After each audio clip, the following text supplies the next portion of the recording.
여러분이 완전 초고수 사업가가 아닌 이상 상품이 문제가 아닙니다. 여러분은 여태 제품의 품질만 개선시키려 하지 않았나요? 물건을 팔 때 물건 그 자체는 생각보다 중요하지 않습니다. 만약 사업을 하고 계시는데 한계를 느끼고 계시다면 최소 5년은 아껴줄 영상입니다. 중요한 질문입니다. 비즈니스의 가장 기본이 뭔지 아시나요? 최대한 효율적으로 잠재 고객을 획득하고 그 잠재 고객을 고객으로 전환하고 또 고객을 충성 고객으로 전환시키는 것. 이 세 가지입니다. 이것만 잘해도 고객은 지속적으로 유입되고 상품을 재구매합니다. 또한 알아서 우리를 홍보해주면서 사업은 원활히 돌아가죠. 그럼 대체 이 세 가지를 잘 수행하기 위한 핵심은 뭘까요? 고객들을 확보하려면 당연히 상품의 품질이 가장 중요하지. 틀렸습니다. 이게 95%의 사업들이 망하는 이유예요. 초반일수록 상품 자체는 중요하지 않습니다. 잠재 고객을 획득하고 그 잠재 고객이 내 고객이 될 때까지 그들은 내 상품을 사용하지 못합니다. 구매하기 전이니까요. 여러분이 중요하다고 생각하는 상품의 품질은 마지막 3단계, 고객을 충성 고객으로 전환, 여기에서만 중요하죠. 잠재 고객이 내 브랜드에서 흥미를 느끼고 그 잠재 고객이 구매하기까지의 단계에서는 상품 그 자체가 아니라 상품을 어떻게 보여주냐에 전적으로 달렸다는 소리죠. 다시 말합니다. 잠재 고객을 모으고 그 잠재 고객을 고객으로 바꾸는 과정에서 상품 자체보다 어떻게 내 브랜드와 상품을 고객에게 전달하는가, 즉 마케팅이 훨씬 더 중요합니다.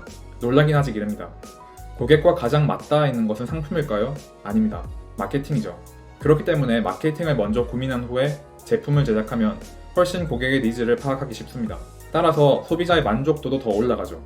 마케팅을 우선적으로 고려했기에 훨씬 유연하고 개선시키기 쉽죠. 여러분이 생각하는 시장의 니즈와 실제 시장의 니즈는 괴리가 아주 큽니다.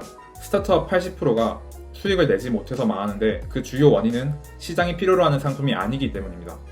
니즈를 먼저 생각한 후에 제품을 만들어야 하는 이유예요. 기업들과 상품은 세상을 더 좋게 만들어줍니다. 사회적 가치를 추구하며 자신들의 제품으로 세상을 더 이롭게 만드는 좋은 회사들 많습니다.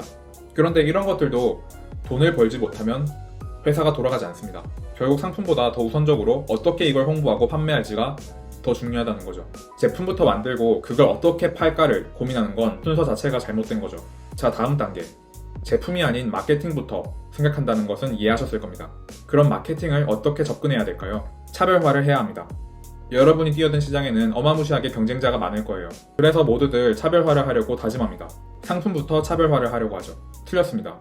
상품이 아닌 상품을 전달하고 판매하는 방법, 즉 마케팅부터 차별화시켜야 합니다.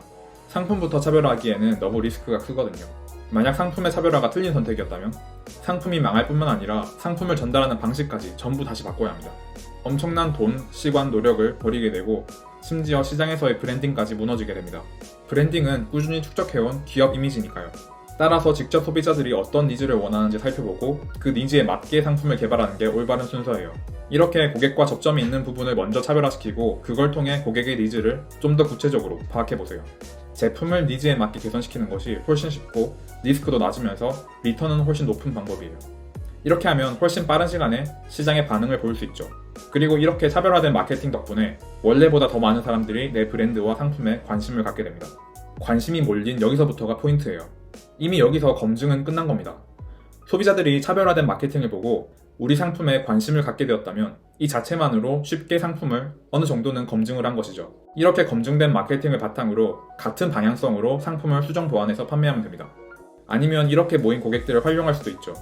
어떤 상품을 원하는지 직접 고객들에게 물어보고 리서치할 수 있는 환경이 다 마련된 것이니까요. 고객들의 답변을 통해 상품을 역으로 개발하는 것이죠.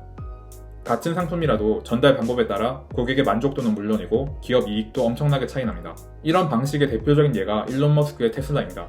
일론 머스크는 실제 사업을 시작하기도 전에 트위터로 나 개처는 거 준비할 예정이니 관심 있는 사람은 의사를 표하시오 하고 선언합니다. 크라우드 펀딩도 마찬가지예요. 이런 순서의 역행 자체도 차별하죠. 소비자의 니즈를 파악한 후에 상품을 개발하는 것이 진정 소비자를 위한 방향입니다. 근본적인 관점을 바꿔보세요. 누구보다 애자일하게 나갈 수 있습니다. 애자일 많이 들어보셨을 텐데 쉽게 말해 처음부터 모든 계획을 다 세워두지 말고 아주 짧게 플랜을 단타로 세워서 수정 보완해 나가면서 제품을 만들어 나가는 방식입니다. 같은 실패라도 짧게 단타로 실패해서 그걸 수정 보완해 나가면 되니까요. 처음부터 끝까지 계획을 다 세워두면 리스크도 커지고 실패했을 때 그걸 개선시키기가 더 힘듭니다. 이렇게 애자일하게 가는 것은 여러분과 같은 1인 기업이나 규모가 작은 회사에서 활용할 수 있는 최고의 전략입니다. 그럼 상품을 전달하는 방식, 마케팅을 어떻게 구체적으로 차별화할 수 있을까요? 마케팅 방식에 대한 차별화는 이 주제만으로도 책 한 권은 좋게 쓸 수 있는 내용이에요. 이번에는 그 중에 모든 요소에 적용 가능한 기초를 전달해 드릴게요. 가끔 인터넷에서 뉴스 기사를 읽다 보면 기사처럼 둔갑한 광고를 볼 수 있습니다. 광고는 광고처럼 굴면 되는데 왜 기사처럼 둔갑하려고 할까요? 간단합니다. 소비자들이 광고를 쳐다도 보지 않으니까. 광고 같은 느낌이 들면 그 콘텐츠가 뭐든 간에 일단 패스합니다. 유튜브 광고 5초를 기다릴 때 이미 제 마우스는 스킵 버튼에 가 있죠. 여러분이 자신의 상품을 홍보하려고 할 때에도 광고처럼 보이는 순간 가차없이 아웃입니다. 광고를 무시하려는 것은 이미 광고를 읽고 부정적인 경험을 겪은 경우가 많기 때문입니다. 처음 만나는 사람인데 그냥 본능적으로 꺼려지고 친해지기 싫은 사람은 이런 비슷한 부류의 사람에게 여러분이 많이 당해봤기 때문입니다. 마케팅 대행사, 영업사원, 중고차 딜러 어떤 이미지가 떠오르시나요? 필시 긍정적인 이미지는 아닐 겁니다. 자기에게 할당된 노르마를 채우고 억지로라도 결제시키게 만들어야 자신이 먹고 사는 시스템이죠. 일부에 의해 업계 이미지가 굉장히 나빠졌습니다.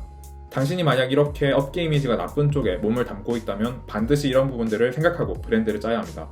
업계 전체적인 이미지가 나쁘기 때문에 반드시 차별화를 통해 독자들이 가지는 부정적인 휴리스틱을 걷어내야 하기 때문이죠. 아까의 광고 이야기로 돌아가자면 콘텐츠가 넘치는 세상에 굳이 광고를 집중해서 보는 사람은 아무도 없습니다. 그냥 광고같이 보이면 바로 패스합니다. 일부러 광고가 아닌 것처럼 사기를 치지 말고 전체적인 레이아웃이나 이미지를 기존의 전형적인 광고에서 탈피시키면 됩니다. 실제로 전단지 중에서 회사 로고를 넣지 않고 정보성 콘텐츠와 비슷한 레이아웃을 띈 전단지는 전형적으로 우리가 쉽게 볼 수 있는 광고 전단지보다 최소 2배나 높은 응답률을 보인다고 합니다. 뻔해 보이는 광고 전단지는 읽기 전에 비슷한 형태를 보자마자 바로 휴지통에 넣어버리니까요. 이렇게 마케팅적 차별화를 하려면 필수적으로 업계의 트렌드나 경쟁 업체들을 분석하고 조사해야 합니다. 긍정적인 인상을 주는 콘텐츠는 그 레이아웃을 최대한 따라가려 하고 부정적인 인상을 주는 요소들은 최대한 그것과 다르게 구성하려고 한다면 그 자체만으로 아주 좋은 차별화가 됩니다. 사람들은 대부분의 경우 심사숙고해서 판단하지 않습니다. 광고를 볼 때 이게 정말 나에게 도움이 되나? 하고 유심히 관찰하지 않죠. 이걸 휴리스틱이라고 부릅니다. 의사결정의 지름길이죠. 과거에 축적된 경험이나 태도 등을 활용해 재빨리 판단합니다. 영업 냄새가 나는 전화에는 부정적인 휴리스틱으로 반응할 수밖에 없습니다. 이렇게 휴리스틱을 항상 염두에 두면서 사업을 진행하는 것이야말로 심리학을 사업에 적용하는 첫 발걸음입니다. 이번 시간엔 정말 유튜브에서는 풀 수 없는 레벨의 콘텐츠를 전달했네요. 도움이 되셨다면 좋아요와 구독, 알람 설정까지 잊지 마세요.